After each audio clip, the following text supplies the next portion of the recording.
पश्चिम बंगाल में 15 बूथों पर दोबारा वोटिंग।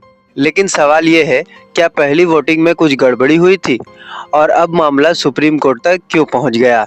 अगर आप चुनाव की सही जानकारी समझना चाहते हैं तो इस वीडियो में आपको मिलेगा रीपोलिंग क्या होता है, किन वजहों से दोबारा वोटिंग होती है और सुप्रीम कोर्ट में मामला क्यों गया, बिना किसी पक्षपात के बताएंगे। वेस्ट बंगाल रीपोलिंग मतलब कुछ बूथों पर पहले हुई वोटिंग को वैलिड नहीं माना गया और अब 2 मई को फिर से वोटिंग होगी। रीपोलिंग तब होती है जब वोटिंग प्रोसेस में गड़बड़ी हो, वायलेंस या डिस्टरबेंस हो, ईवीएम या प्रोड्यूस में इशू आए।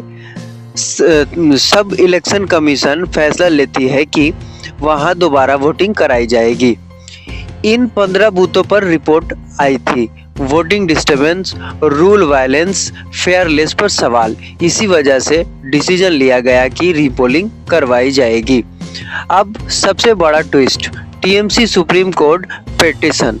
टीएमसी ने इस फैसले को सुप्रीम कोर्ट में चैलेंज किया, मतलब वो इस डिसीजन से सहमत नहीं है। अब मामला 2 जगह चल रहा है, ग्राउंड पर रीपोलिंग और कोर्ट में लीगल फाइट, और फाइनल डिसीजन का असर रिजल्ट पर पड़ सकता है। सबसे ज़्यादा असर वोटिंग पर पड़ता है, उन्होंने दोबारा वोट देना होगा, कंफ्यूजन बढ़ सकती है, टाइम और इफेक्ट्स भी दोनों लगाते हैं।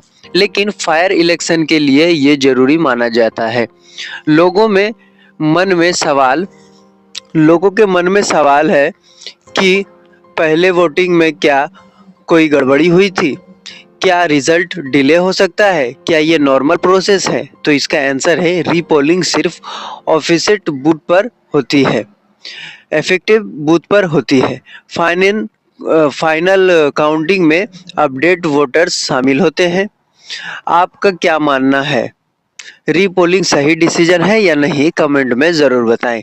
देखिए, रीपोलिंग का पर्पस सिंपल है, फायर इलेक्शन इंश्योर करना, लेकिन लीगल चैलेंज भी इक्वली इम्पोर्टेंट है, क्योंकि हर डिसीजन को क्वेश्चन किया जा सकता है। यही डेमोक्रेसी का ताकत है। अगर आप चाहते हैं कि आपको ऐसे इम्पोर्टेंट पॉलिटिक्स अपडेट सिंपल और नेचुरल तरीके से मिलते रहे तो चैनल को सब्सक्राइब कर लें, क्योंकि यह आपको नॉइज नहीं, क्लियर इन्फॉर्मेशन मिलती है। वोट सिर्फ एक राइट नहीं है, ये रिस्पॉन्सिबिलिटी भी है, और फायर इलेक्शन के लिए स्ट्रॉन्ग डेमोक्रेसी की पहचान भी है। Thank you.